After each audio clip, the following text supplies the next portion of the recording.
Welcome to The War. From Boise, Idaho, this is your host, Adam Graham. If you have a comment, send it to me, box13@greatdetectives.net. Well, we're going to take a look at a fictional war story called China. It was originally released in April of 1943, and it aired for the Lux Radio Theater on November 22nd of 1943, and was actually able to get the three principal stars, Loretta Young, Alan Ladd, and William Bendix, to appear. So here now is China.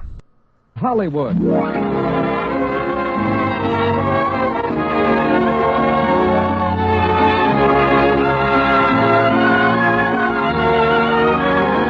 The Lux Radio Theater brings you Loretta Young, Alan Ladd, and William Bendix in China. Ladies and gentlemen, your producer, Mr. Cecil B. DeMille.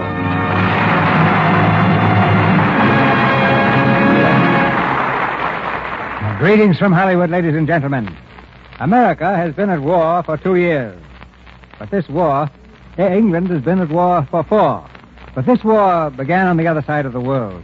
It began with an incident at the Marco Polo Bridge in Taiping more than 6 years ago. At first, the Japanese octopus pushed its tentacles rapidly into China. Then the advance was slowed. Then it stopped. In these 6 years, the Chinese have fought with old guns, old airplanes, with knives, with clubs, and with their bare hands. But their day will come, and soon, and we will have the privilege of assisting their valor. The Chinese story is too broad, too big for any one drama. But tonight's play gives you part of it. The part seen by 3 Americans who follow their trail of destiny across that brave land. The play is Paramount's great hit, China. And starring in it, you'll hear the same 3 players who gave such fine performances in the picture. Loretta Young, Alan Ladd, and William Bendix.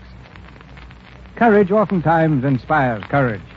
And China is the drama of what one man was inspired to do by the things he saw in the great democracy of the East. When the picture was released, if you'd been reading a newspaper of the entertainment business, like Variety, you'd have seen headlines like China Top Shy or China Smash in Philly. Translated into English, they mean that the picture was a big success in Chicago and Philadelphia. Of course, it was everywhere else, too. That's the kind of drama that the makers of Lux Toilet Soap want to give you in this theater every week. Hit plays. And that's only proper in the case of a product which might itself rate headlines like Lux Wows L.A. or Soap Stocko in Cincy, provided anybody covered complexion news the way Variety covers the show world. In any event, you say the same thing every time you buy Lux Toilet Soap. And here's the curtain for Act 1 of China, starring Alan Ladd as Mr. Jones, Loretta Young as Carolyn, and William Bendix as Johnny, with Philip Ahn as Lin Cho.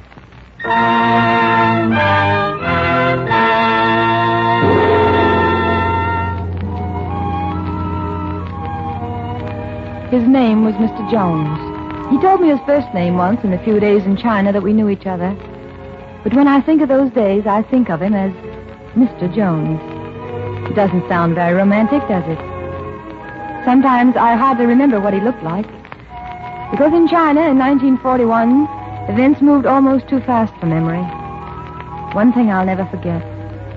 He had a strange, silent look about him. You knew that Mr. Jones would never be afraid of living or of dying.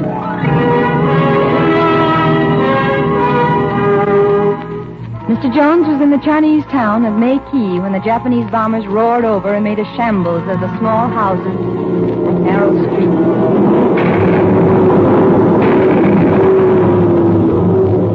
Women and children and old men were streaming out of Meiqi in panic. But Mr. Jones was very tired. He had driven his truck all the way from Shanghai, 3 days at the wheel. When the woman who owned the small hotel opened the door to his helper, Johnny Sparrow, Mr. Jones was asleep in spite of the noise. Hello, Johnny. You come looking for him? Yeah. What is he, drunk? No, so tired he fell asleep. Well, this is no place for us. I hate to do it, but I got to get him up. What is that in your arms? A baby. What'd you think it was, Donald Duck? A baby? At first, I think it is a bundle, but I where? found it on the street. The mother was killed by one of them bombs. Kid's okay. Here, hold him. Mr. Jones. Mr. Jones. Go on. Go on, I want to sleep. Come on, boys, wake up. Hey, Johnny.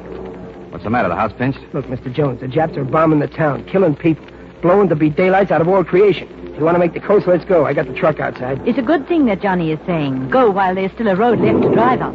Yeah, I guess we'd better. Hey, what's that? This? A baby. Well, since when did you have a baby? Since never. This is a friend of Johnny's. I sort of found him. Now, him, huh? Yeah. No. I mean, well, holy smokes, Mr. Jones, I don't know yet. All right, come on, John. Let's shove off. Say you want to come? No, I stay here. Things are getting pretty hot. I've been here a long time. I do not leave just because people say it is hot. I think I stay. Here, Johnny, the baby. Come here, kiddo. Which one of you is Mr. Jones? Him. Mr. David Jones? Yeah, who are you? I'm Captain Tao Yuan Kai, Intelligence Department of the Chinese 6th Route Army. Oh, sure. I was told you wanted to see me. Sorry I got tied up. Johnny, Yeah, Mr. Jones. get the truck ready, will you? And Johnny, Yeah. get rid of that kid, understand? Yeah, sure. Yeah, Well, I suppose you want my passport. Here it is. Thank you. Come on, get it over with. I'm in a hurry. Everything is in order. Well, you sound like it breaks your heart. Mr. Jones, I regret you're an American citizen. If you were one of my own people, I would have you shot for aiding the enemy. Are you aware the Chinese people are at war with the Japanese? All right, so you're at war. That's your business. Mine is selling oil, and if the Japs want oil, that's my business. The prices they pay, it's good business. Now, you gonna give me some more of that tripe, or is that all? I got places to go. That is all, Mr. Jones. All the trying to forget I ever met you. I won't even have to try. Hey, Johnny, get that truck started.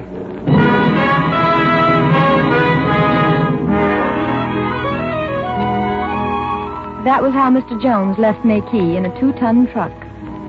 The rest of us weren't so lucky. We had left on foot when the Japanese bombers first came.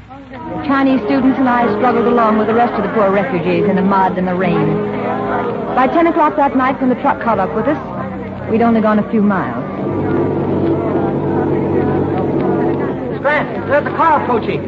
Well, whoever is, he's a fool driving with lights. If we could only get a ride. Why did we not slow up? The road is so narrow. Does he want to run everyone down?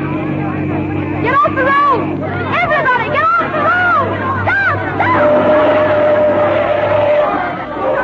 Serve him right if those refugees took the truck away from him. Miss Grant, why can't we ride in that truck?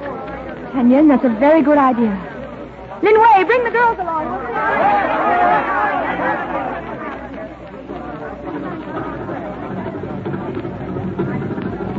Oh, the idea of swinging the wheel that way, Johnny, I ought to beat your brains in. They couldn't get out of the way, Mr. Jones. You might have killed somebody. Yeah, now the whole mob is piling down on us. What for? What for? For a ride yet, Johnny, which they won't get. Come on, we'll beat these donkeys off. All right, what do you want? Hey, get back there. Get off that truck. We're climbing up there. All right, Johnny. They won't listen. Slug them.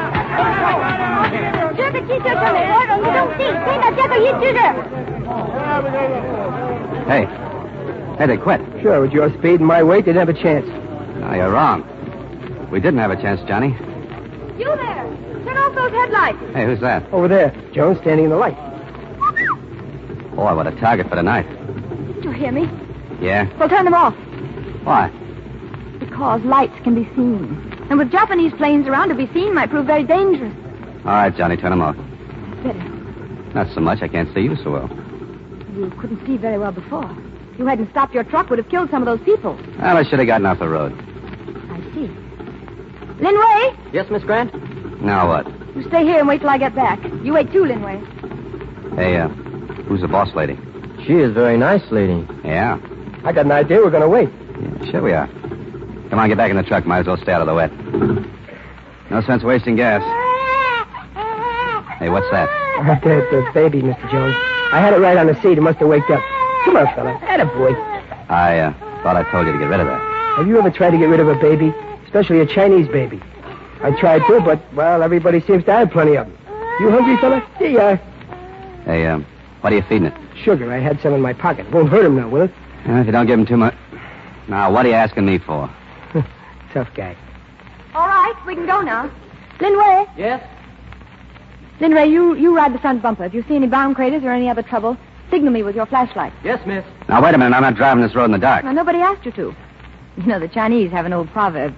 Rather than curse the darkness, use your eyes. All right, Lin Wei? All right. Move over, please. I'll drive. Okay. I'll take a chance. You're not taking any chance. I know this road like the back of my hand. I was born in that town back there. Well, baby. Say hello to the lady, Donald.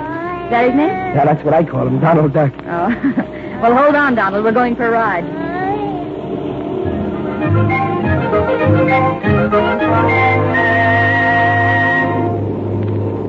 Well, you drive pretty well for a woman. Thank you. Say, if you got your date book handy, you can put me down with the Joneses. David Llewellyn Jones. Now, wait a minute. On second thought, you better put me down with the A's on the front page. Me too, I'm Johnny Sparrow. I'm glad to know you, Johnny. I'm Carolyn Grant. It's a pleasure for me, too. You know, the first thing we're going to do is buy you a drink. Oh? If it hadn't been for you, we'd have lost our truck to those thugs. They weren't thugs. They were just poor, frightened people who were bombed out of their homes. Where you heading for? Chengdu. Chengdu? Uh-huh. Well, that's a long stretch. Yes, I'm afraid it is. Got relatives in Chengdu? No, but there's a university there. That's where most of the students are going from the bombed-out areas. I think I can be of some help. You see, I'm a teacher. Want me to drive? No, not now. A little later, perhaps.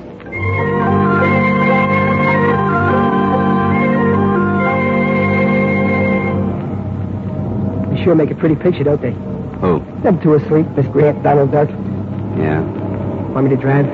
No, I'm okay. Well, the way that truck is dragging, you think we had a load. Oh, we had. They jammed in there like it was a hayride. Jammed in where? In back, the gang that got on back there, we skidded off the road. What? Jones! Stay there. I'll take care of him. Okay. Come on, pile out of there. Wait a minute. Why did we stop? Sorry I woke you up. Go on back in front. Why? Because I'm going to throw out some passengers and things might get rough. You mean you intend putting them out here? At night? Night or day, right now. There are mountains between here and Shanghai, and I've got just enough gas. With a load like this, I'll never make it. You can't be serious. Now, look, will you take my advice and get back in with that baby? I'll take care of my business. It's my business, too, Mr. Jones. Now, what are you talking about? This riffraff? They're not riffraff. They're fine people. I told you I was born in that town back there, and these are all my friends. Now, look, lady, all I got is a 2-ton truck, and you can't run that on the milk of human kindness. If I'm going to get to Shanghai, they got to get off. Now, you go on. Get back in the truck. I'm sorry, Mr. Jones, but if you put them off here, I'm staying with them. Well, if that's the way you want it, okay. They still go. All right, come on. Come on, get out of there. All right, don't move. I'll drag you out one by one. Oh. Girls, I didn't know. Kenyon. Here, let me help you. Are you all right? Yes. You know her? She's one of my students. The rest of them in there? Yes, they're all my students. Who put them in there? I did. Hey, what's going on back here? Take a look. There's a dozen more in the truck. Well, not bad. You know, I don't know how you do it, boss. Miss Grant, why didn't you tell me this before? Because I was pretty sure you wouldn't let them ride. Oh, tagged me for a heel right away, didn't you? Well, I wouldn't put it quite as strongly as that. You know, I'd forgotten about how much trouble an American woman can be. Mr. Jones, sir. Now, what do you want? We must proceed with our journey. Please get back in the truck. Now, look here, short If you please, at once. Oh, can you imagine that? Him so young and carrying a gun. Thank you, Linway. Shall we drive on, Mr. Jones?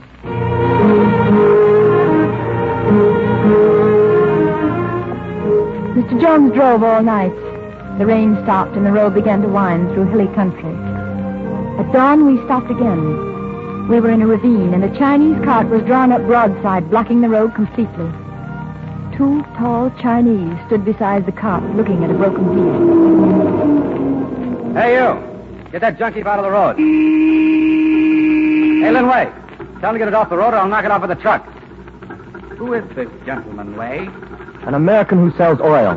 Some of our women are riding in the back. This is not a good road for you to travel. Why not? 10 miles up the road, Japanese troops are advancing from Shanghai. Yeah, how do you know? It is my business to know. There are also enemy patrols behind you. So what? The Japs haven't got anything on me. I'm an American citizen and I got a pass. Come on, you get that bunch of junk off the road and I'll go through. What about these girls? Will they get through on your pass, too? That's my headache. I'll think of something. Too bad for our women that you are not at Nanking to think of something. Wait a minute. If the Japanese are so close, what do you think we better do? 200 feet back, at the entrance of the ravine, there's another road. Yeah, what about it? It goes to the top of the hill. Drive up there and wait. Wait for what? That is our signal. The enemy has just been sighted. I suggest you hurry up. We have a little business with the enemy. We saw it all happen a few minutes later from the hill. A Japanese truck loaded with soldiers came up the road and stopped before the cart just as we had done. Quite calmly, one of the Chinese leaned back, put his hand in the cart. Then he swung his arm forward and something flashed through the air and landed in among the Japanese soldiers.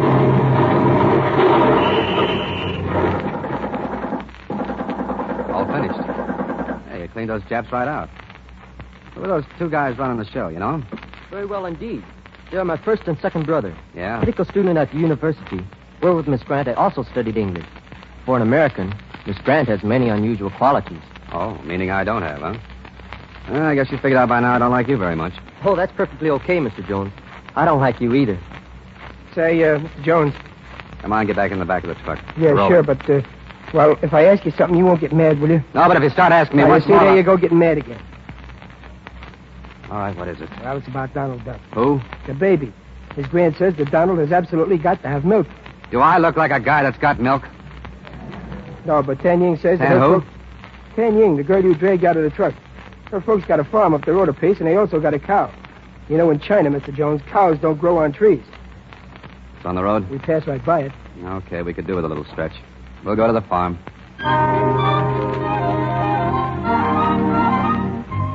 It was pleasant on the farm, so peaceful. We were there only a few hours, but they were quiet, gentle hours. There was a pond, and the girls took a bath. What do you think of that, Mr. Jones, calling us riffraff? He is worse than a Japanese soldier. It's nothing but a kuchang-chung.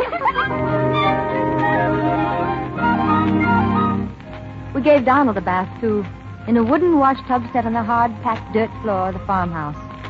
Kenyon, her mother, and I. Such a pretty child. Now, Donald, you mustn't put the soap in your mouth. something that will make him smile. Oh, a baby duckling. Look, Donald. We'll swim in the tub with you.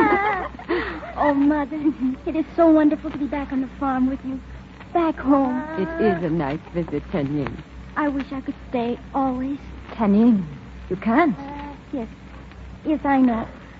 We are going to Chengdu. Why, Donald, you mustn't splash too much. Such a strong man, child. With a harvest of such sturdy youngsters, China need never be afraid. What a great help he will be on a farm in a few years. Miss Grant, must you take him with you? Oh, what do you mean? Why not leave him here with me, on the farm? Oh, do you think it would be safe for him here with the Japanese moving north? No one but wild animals would harm such a small one as this. Well, it would be better for him here than where we are going. A small child should not go on such a trip. Perhaps you're right. What about it, Donald? He says yes. We will leave him.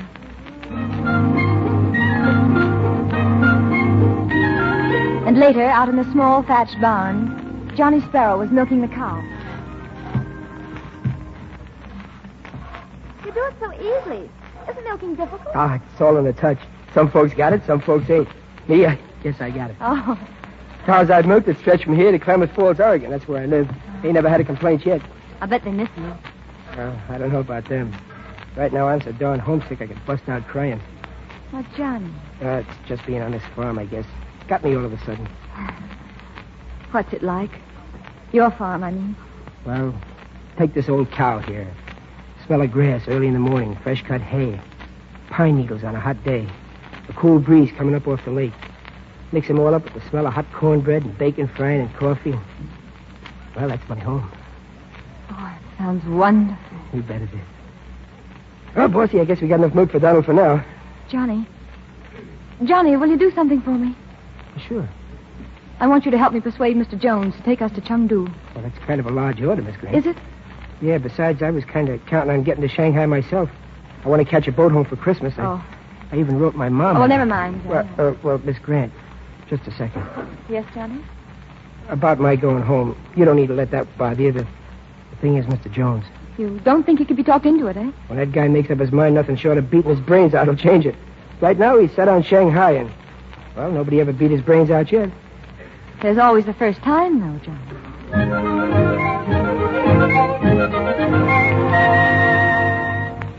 Yeah, I'm ready to leave. What's on your mind? Mr. Jones, from here, the road runs straight north. Some distance ahead is an old temple, if it hasn't been bombed out.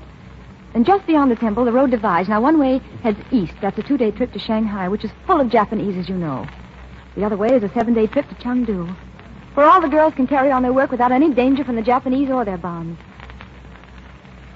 Mr. Jones, you're not listening. Hmm? Oh, yeah, sure I am. What's Kuchang-chung? Where did you hear that? Oh, I was down near the pool shaving. I heard one of the girls mention it. Yeah, what's so funny? A kuchang-chung is a very tiny insect with a very big and nasty noise. They call you that? Now, look, third brother, someday I'm going to run my truck right over you. Mr. Jones, what about Chengdu? I haven't enough gas for Chengdu. Besides, Besides, I got an important business in Shanghai. Well, we can get you all the gas you want, can't we, Lin Wei? Oh, yes. And as for your important business in Shanghai, Mr. Jones, well, the girls also have important business in Chengdu. Theirs involves the destiny of China. A bunch of girls like that? Please, Mr. Jones, now let me finish.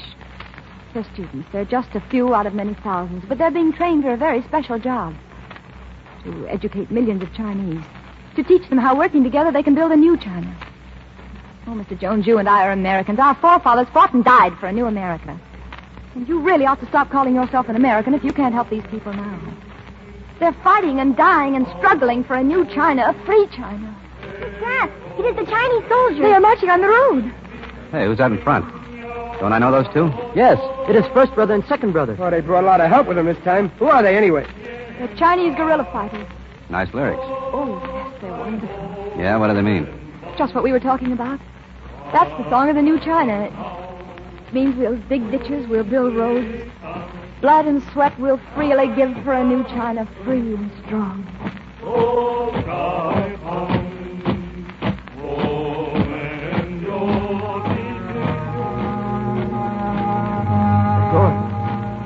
Yeah, time for us to get going, too.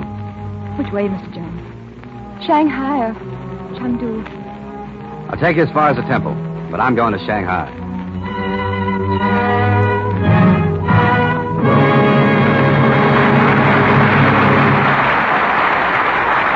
After a brief intermission, Mr. DeMille presents Alan Ladd, Loretta Young, and William Bendix in Act Two of China. And now, a little drama in the Brown family. You like it, Jim? First, I gotta know what it is. You know perfectly well what it is. It's a hat. And I got it to wear to the families on Thanksgiving. Honestly, dear, is that little scrap of fluff really meant to be a hat? You don't like it. Oh, I was only kidding, honey. It's the dizziest headpiece I ever saw, but on you it's a winner. Say, anyone with peaches and cream skin like yours was just made to wear foolish hats. Well, that's the way it is. A smart new hat is nice, but a lovely smooth complexion is nicer. So clever women who want to be admired don't take chances. They never neglect the daily Lux Toilet Soap facials that give skin real beauty care. Lux Soap Active Lather facials work for the screen stars, and I found they work for me, too. The lather feels wonderful on my skin. It's so rich and creamy. Smooth lots of it on, rinse with warm water, splash with cold, and pat with a soft towel to dry. I never neglect this care. I take these Lux Soap Beauty facials every day. In just a short time, they've helped my skin to look so much fresher and smoother. I know because people tell me so. Now, that's the very same Lux Toilet Soap facial 9 out of 10 famous screen stars depend on. They've discovered that this gentle soap is right for their complexion. And screen stars are like women everywhere. Some of them are blondes, some redheads, some brunettes, with varying types of skin. So try Lux Toilet Soap Beauty Facials for your complexion. Ask your dealer for Hollywood's Fine White Beauty Soap tomorrow. And if he's temporarily out of stock due to wartime conditions, why, he's sure to have more soon. Remember, Lux Toilet Soap is worth waiting for. We pause now for station identification. This is the Columbia Broadcasting System.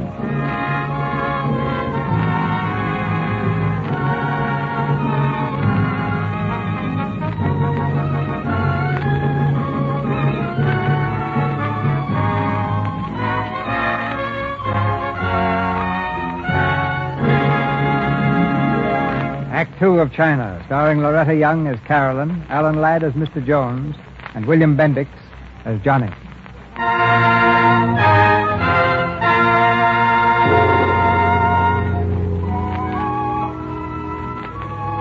In the truck with the girls in the back and Johnny and I riding in the front seat with him, I disliked Mr. Jones almost as much as Lin Wei and the girls did. He was going to Shanghai, and nothing else mattered. When we got to the temple, we could get off and shift for ourselves. But something happened before we reached the temple. I remember Johnny had been talking about the baby. You figure he'll be all right back there, Miss Grant? Who? Donald Duck. He sure was a cute kid. Well, what do you think? Do you think he'll be all right, Johnny? Yeah, I hope so. If we'd taken him, I guess we'd have had to take the cow. Yes, and it would have been pretty crowded back there with all the girls, wouldn't it? Yeah, sure could have missed the little geezer. Oh, come on, stop mooning. How much further to the temple? About an hour. You still insist upon... Yep, my mind's made up, Shanghai. I was afraid of that. Why'd you ask? Oh. That's the trouble with you, dames. You're never satisfied. Hey, you're using lipstick. Well, what's wrong with that? I don't know. You just don't act like the lipstick sort. You know, I knew a girl like you once. Worked in a circus. Used to crack her whip and make lions jump through paper hoops. And you prefer the lipstick sort, huh? Well, I don't like jumping through paper hoops. Well, I'm sorry if I made you feel that way. I didn't mean to. All right, then quit cracking that whip. This isn't my war, and as long as America's neutral, I'm neutral, too. So if you're trying to recruit for China, you do it someplace else.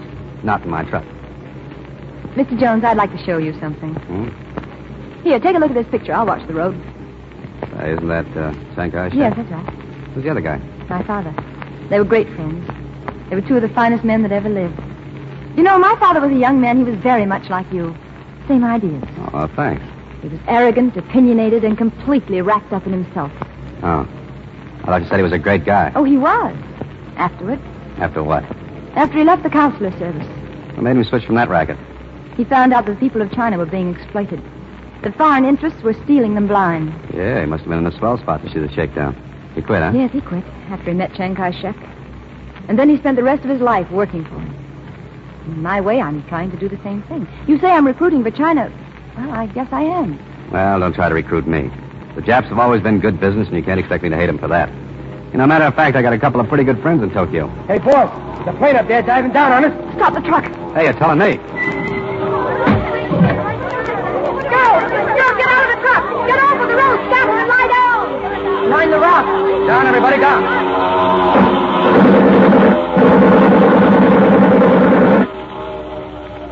Probably one of your little friends from Tokyo. He missed the truck, but he'll be back. Come on, stay down, will you?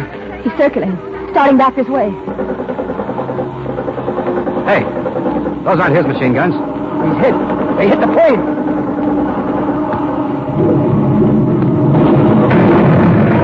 Up the road. Yeah, but who did it? Come on, we'll go see.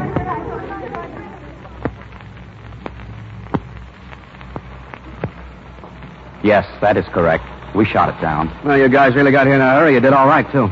That is most usual. First brother Lin Cho and second brother Lin Yun have twice before done the same thing. Hey, where's the rest of your mob? You only got about 20 here. Guerrilla fighting is in small bands. We split up. Some go other way. We came this way. Sure lucky for us.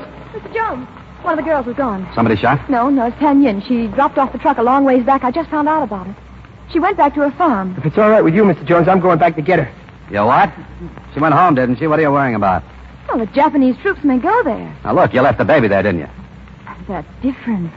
Tan Yin is a girl, and a very young girl. Oh, 10 to 1, the Japs won't even go that way. Well, that's a risk I won't take, Mr. Jones.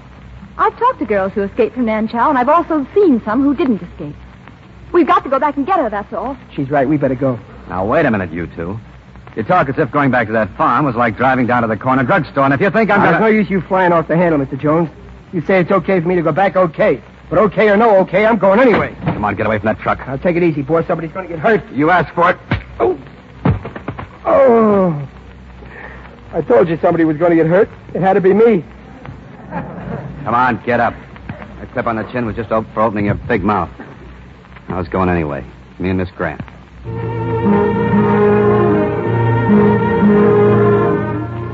We left Johnny Sparrow and the girls with the guerrillas. They were going on to the temple. The guerrilla leader had given Mr. Jones an automatic rifle, just in case, he said. It took us quite a while to drive back to the farm. The radiator was dry, and we had to stop once beside the roadside stream for water. The moon was very bright. Say, why are you staring at me like that? Was my slip show? Oh. You know, I was just thinking. That outfit you're wearing is terrible. Oh? All except the hat. The hat does something for you. Thank you. And just where can I get a new outfit? You've never been to New York, have you? No. No, but there's a little shop on Fifth Avenue. And they make hand-knit wool dresses. They're expensive, but they're awfully good. Now, how do you know? Oh, I read their ads in the magazines, and if I find anything I like, I cut it out and paste it in a book. Then I pretend it's the real thing hanging in my closet, see? Well, how about a coat? You know, a mink. Do you think it'll go with that hat? A mink clear down to your knees? No, not mink. There's something newer. It's called lynx. A lynx jacket right down to here with great big broad shoulders and beautiful full sleeves. Oh, you'd be crazy about it. Yeah, would it go with that hat? We'll get a new hat. Just like that one? All right, just like this one. Hey, wait a minute. I forgot something. 2 tickets for a football game, Army and Navy. Oh, yes, and a pint of whiskey for you. Right. Hey, what's the matter? Oh, nothing.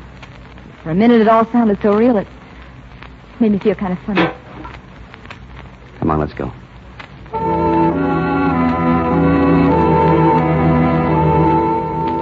It was dawn when we reached the farm. Mr. Jones turned off the motor and we coasted from the road into the farmyard. It was quiet, too quiet. Because on a farm by dawn, everyone should have been up and busy.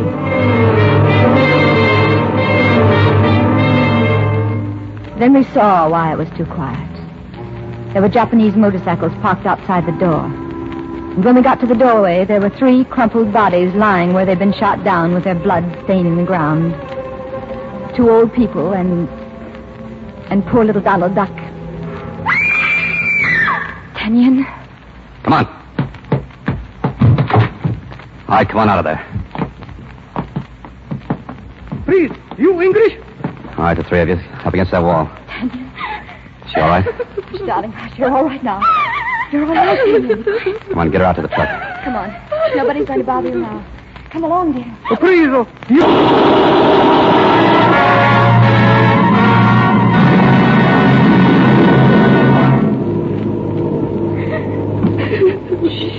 Don't cry, Kenyon.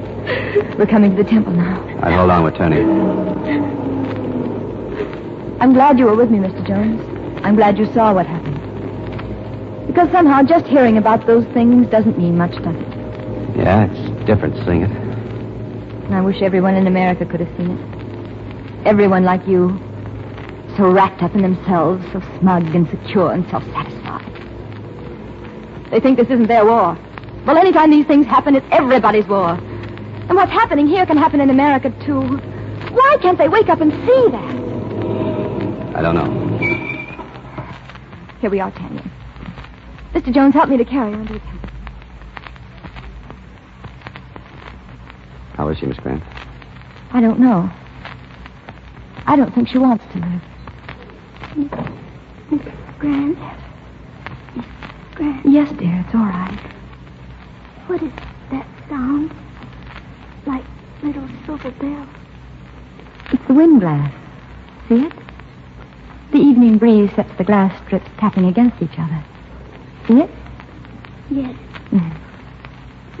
Will you read to me, Miss Grant? Yes, Tanya. The Lord is my shepherd, I shall not want.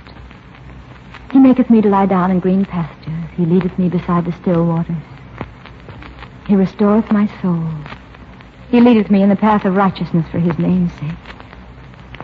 Yea, though I walk through the valley of the shadow of death, I will fear no evil, for thou art with me. Thy rod and thy staff, they comfort me. Miss Grant? Yes. In that book you're reading, it says if we die, there is another life for us. Is that true? Oh, yes.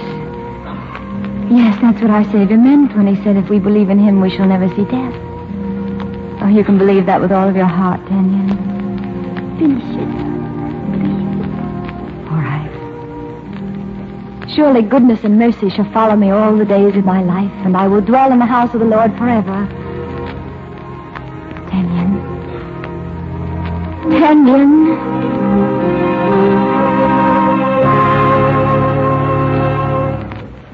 Jones, what happened? I heard the 10 She's dead, Johnny. chaps at the farm. Yeah. Yeah, they killed the old folks and... And Donald Duck, they... Yeah, Johnny. Yeah, him too. You know what I was going to do with Donald Duck? I was going to take him back to America with me. I was going to adopt him. He was such a little guy, wasn't he? Yeah. Johnny, I shot 3 Japs who did it. Blew them to bits against a wall, and I got no more feeling about it than if they were flies.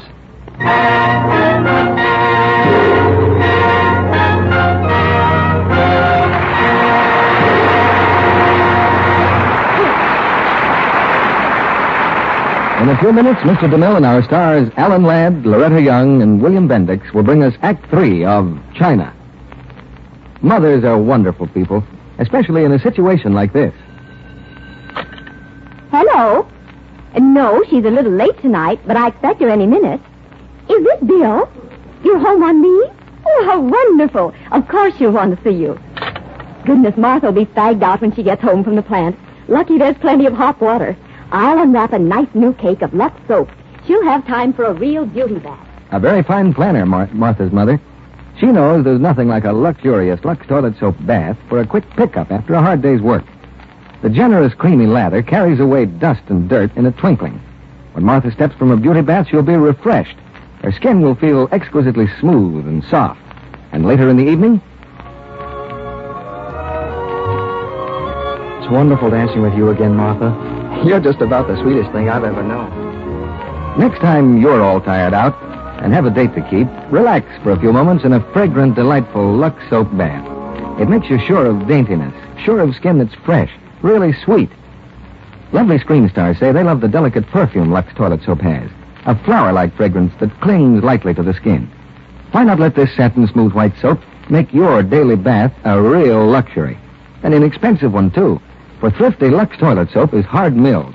That means each cake can be used down to the last thin sliver. These days, when it's patriotic not to waste soap, that's important. And here's another little tip to save your Lux toilet soap. Moisten the leftover piece and press it onto your new cake. And always put your beauty soap in a soap dish that's dry. Now, Mr. DeMille returns to the microphone. Our stars will be your guests for an informal chat after the play. But now the third act of China, starring Loretta Young as Carolyn, Alan Ladd as Mr. Jones, and William Bendix as Johnny.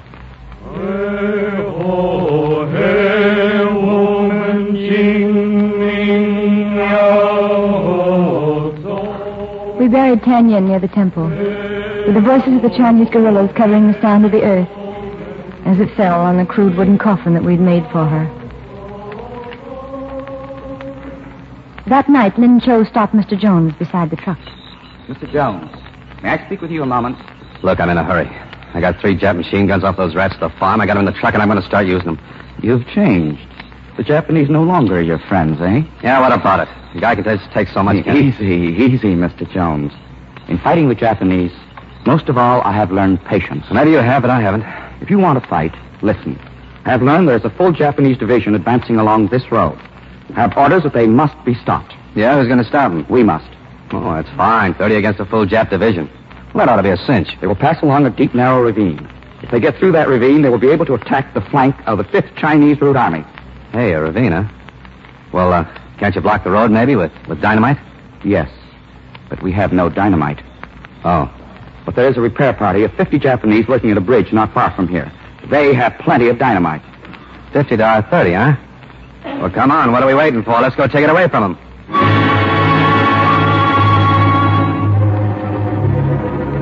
50 well-armed Japanese against Mr. Jones and Johnny Sparrow and 30 Chinese.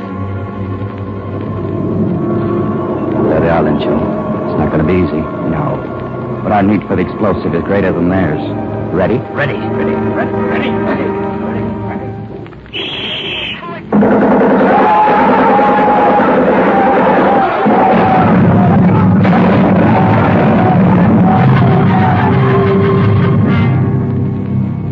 They came back with the dynamite, but out of the 30 which had gone out, only 5 returned. Mr. Jones, where are all the others? They're gone. Dead. Oh. Let me carry him, Johnny. Your hand's hurt. No. Please, do not move me. It is no use. Linway. Oh, Linway, you're wounded. Mr. Jones. Yeah, I'm right here, Linway. I want to thank you for bringing me back here. This is a better place to die. He covered the dynamite with his body. The Jap machine guns didn't do him any good. We saved the dynamite. Yes? You saved it. Mr. Jones, I am sorry I did not like you before. I like you now very much. Goodbye, 4th brother. Goodbye, 3rd brother.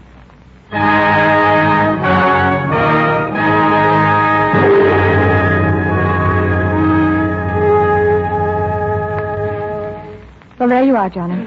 Your hand's bandaged, but you won't drive the truck for a while. I can drive that truck with my toes. Miss Grant. Yes? Miss Grant, I don't know about you, but Well, whenever I get something on my mind, I'm always one for cracking right out with it. Oh, you're right, Johnny. If anybody has anything on his mind, there's nothing better than cracking right out with it. I've been that way ever since one night back home I went on a hayride. There was quite a bunch of us on that hayride, including a blonde named Mary Lou. Oh? Kind of on the heavy side, but good looking. I'm sure she was. Well, what with the hay and the moon, a guy named Clem Pickens playing a ukulele, I got the feeling pretty good about Mary Lou. I guess you know how it is. Huh? Well, I've never been on a hayride, Johnny, but... Well, I can imagine that a ukulele, a blonde, a full moon, and some hay would be, well, sort of like playing with matches. Yeah, it sure is. Well, anyway, after a while I got the notion that I was crazy enough about Mary Lou to ask her to marry me. I guess you can understand how I felt, huh? Well, if it had been me, I'd have started running down the road for a preacher right then. You would? Uh-huh. Yeah, that's what I should have done. I should never wait until after the weenie bake. Because after the weenie bake, when I got around to asking Mary Lou to marry me... She'd promised to marry somebody else. Yeah. And I'll bet you anything it was that ukulele player. Well, how did you know? Oh, Johnny, women just know things like that. Yeah. Well, it sure taught me a lesson, all right. It taught me that if ever I got crazy about a girl again, the thing to do is to come right out and tell her. Mm-hmm. That's why I'm telling you now I'm crazy about you. Oh, Johnny. Johnny, you're awfully sweet. Well, is it okay then? Oh, no, I'm sorry. I'm afraid it isn't. Oh. I was sort of afraid of that myself. But if you should ever change your mind, a letter to Klamath Falls, Oregon would always reach me. Well, if I ever do change my mind, Johnny, I certainly will let you know. Well, how's your hand, Johnny? Oh, okay. Only thing that worries me is how am I going to watch my watch. Well, I'll see you later. That's right. Are you busy? No, not very. I've got to go with the truck and get the dynamite ready. Oh, Mr. Jones. Whatever happened to the man who was in the oil business? Okay. I'm sorry. Will you come? We're short-handed. I can use some help. Yes, of course I'll come.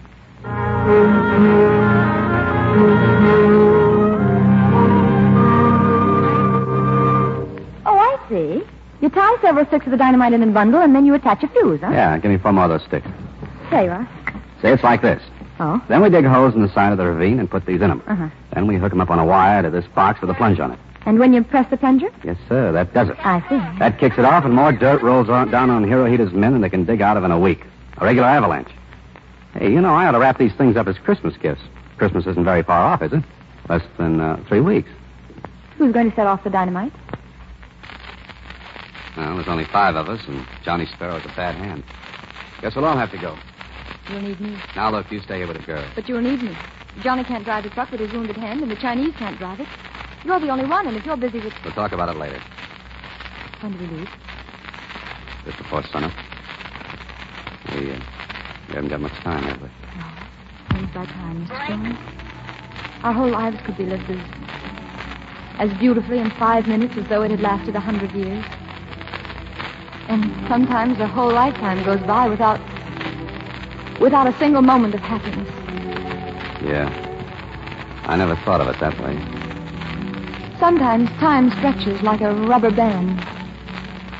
Earlier this evening, while we waited for you to come back with this dynamite, that's how it was. The waiting was endless. Want me to tell you something?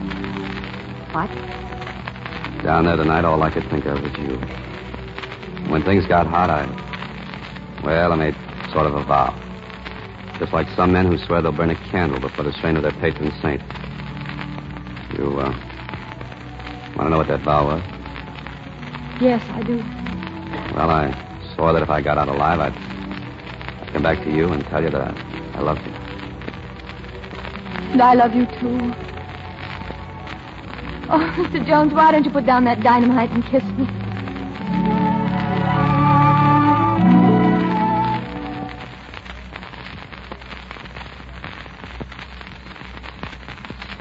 Are you asleep? Uh-huh.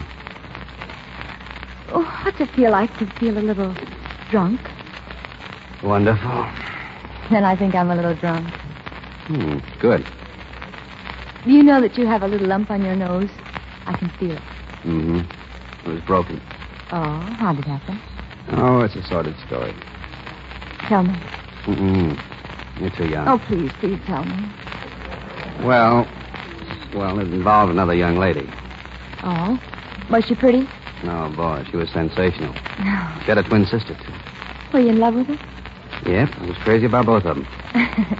Well, that must have been a little confusing, wasn't it? Yeah, it was. Mm-hmm. The only way I could tell them apart was one drank scotch and the other drank beer. Oh. One night I took one of them out and we stopped for a drink, and, well, that's how I got my wires crossed. Oh. Well, without thinking, I ordered beer, and when it came, she threw it in my face. Oh, but how could that break your nose? Well, she forgot to take it out of the bottle. I think you're just making this whole thing up anyway. Yeah, that's right. It was an operation for adenoids. Oh. What's the matter? Can't you hear it? Yeah, sure. What about it? Well, it started again. That means there's a breeze. The morning breeze, the one that comes just before dawn.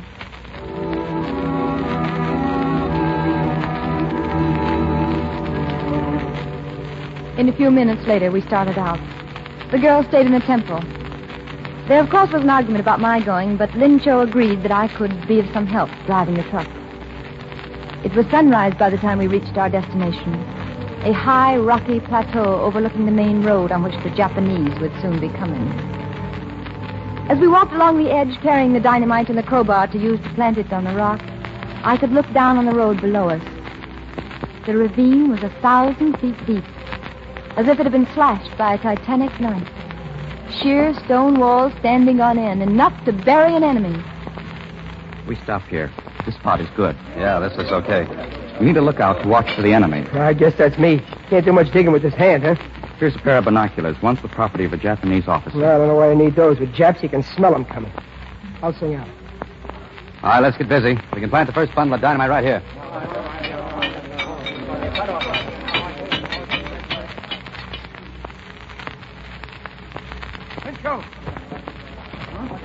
Bad news. Take a look through these glasses. What is it, Lin Cho? It is the enemy. So soon? Yes, sooner than we had planned. Here, let me see. Oh, mechanized. Trucks and tanks. They'll be in the ravine and through before we have time to plant the rest of the charges. Yes. It will take us another 20 minutes, and we need all the dynamite to send enough rock down. 20 minutes? How long before the They'll Japanese... be here in 10 minutes, perhaps 15. Let's get down to that road in 5. What do you mean? Who's got a watch? I have. Good, so have I. I'm going down and install those Japs. Jones, are you crazy? Oh, you can't do Oh, that. stop it, will you? Somebody's got to try. They won't stop for a Chinese. Maybe they will for me. But there's one thing, Lin Cho. In 20 minutes, you got to set off that blast, and there can't be any ifs or buts. But what can one man do with all those... Don't worry, I'll think of something. Go on, get busy with those crowbars. Calvin, turn this way. I want to see your face in the sunrise. Oh, beloved. The day ever comes when it should never rise for both of us again. I want you to know that I'll always love you. Yeah. That goes for me, too. Well, cross your fingers. I will. So long, Mr. Jones.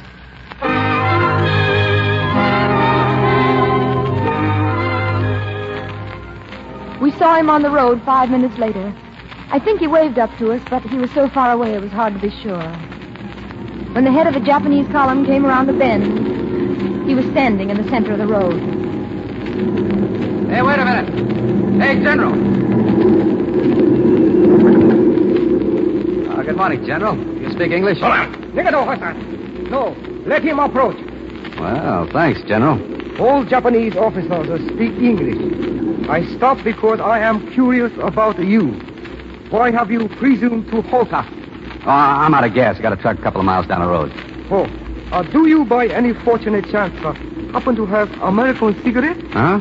Oh, yeah, sure. I'm an American. Yes, I thought you were. Yeah. Thank you. Yes, I thought you were American. I spent many years in your country, and I'm familiar with your accent. Excellent cigarette.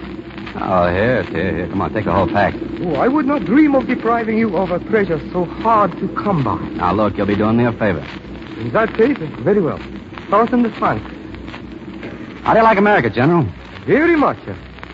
So much, in fact, that we have decided to take it away from you. Huh? I don't get it. Do you happen to know the date? Date? Yeah, today is, let me say it. December the 10th, isn't it? Yes. 3 days ago, on December 7th, Japan made surprise attack on Pearl Harbor. Attack? You mean war? You had not heard? I don't believe it. It is the truth. At this moment, your battleships are at bottom of Pearl Harbor. Your planes were destroyed on the ground. The city of Honolulu is in the ruins. Within another year, your entire country will be surrendered to the Imperial Japanese government. Yeah. Maybe you're right about Pearl Harbor. Come to think of it, it's your kind of trick. But you're wrong about the rest of it. Oh, indeed? Yeah. General, in all the countries that you and your gang have put the finger on, there are millions and millions of little guys just like me. Little guys who never amounted to much, but all of us living our lives under, well, pretty much the same pattern. The pattern of our life is freedom. And it's in our blood, giving us the kind of courage that you and your gang never dreamed of. And in the end, it's that pattern of freedom that's going to make guys like you wish you'd never been born. Just a moment. Why do you keep looking at your watch? Why do you think? To see what time it is. But I don't have to look anymore, General. Time's up right now for both of us.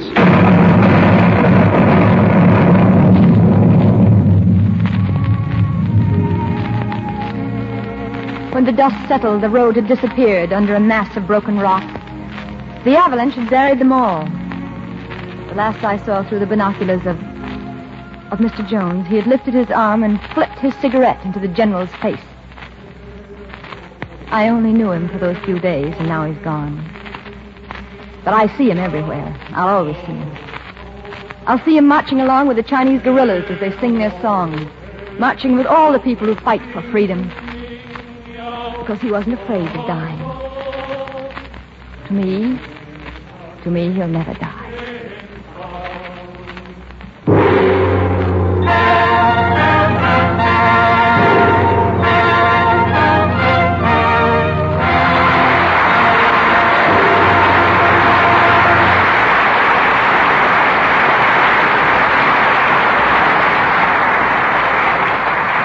That applause is for the valor of China and the sincere performances of Loretta Young, Alan Ladd, and William Bendix. Thank you, Mr. DeMille. Like all Americans, I have a great admiration for people who refuse to give up. It was a privilege for me to have a part in China. Chinese think Loretta's okay, too. Yeah, so much so that Madam Chiang Kai-shek sent her a decoration for her activities in behalf of the United China Relief. I heard about that. What is the decoration, Loretta? Well, it has a beautiful name. It's the Order of the Plum Blossom. Yeah, you must be very proud of that. Yes, Ellen, I am. I talked to Madam Chiang Kai-shek at a reception here in Hollywood, and I've wondered ever since about the secret of her power and charm. And I believe it's her complete sincerity. Well, meeting her was a very thrilling experience for all of us, I'm sure. Alan, I hear you and Loretta are going to make another picture together at Paramount. That's right, Billy. How's it feel to be back in civilian clothes? It kind of feels strange, Bill. But I miss the khaki and I miss a lot of wonderful guys. Your last performance before you went in the service was here, Alan. Naturally, we wanted to be the first to present you again. What is the picture you and Loretta are making? It's Rachel Field's story and Now Tomorrow. Yeah, we expect great things from the young lad combination. Now, who knows, Alan? We may be another Laurel and Hardy. Well, I'll give you a tip. One of you is going to have to put on some weight. Well, Bill, I have a tip for the women in our audience. It's very simple. If they'd like to know a very good way to keep their complexion smooth and just right, it's, of course, Lux soap.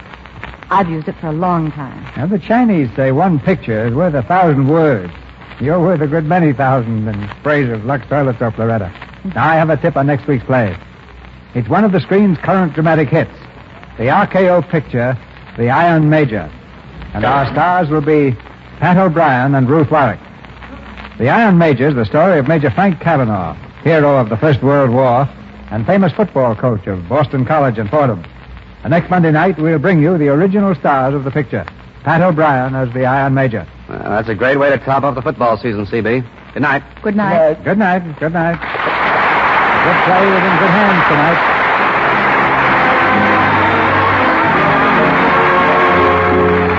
Our sponsors, the makers of Lux Toilet Soap, join me in inviting you to be with us again next Monday night when the Lux Radio Theater presents Pat O'Brien and Ruth Warwick in The Iron Major.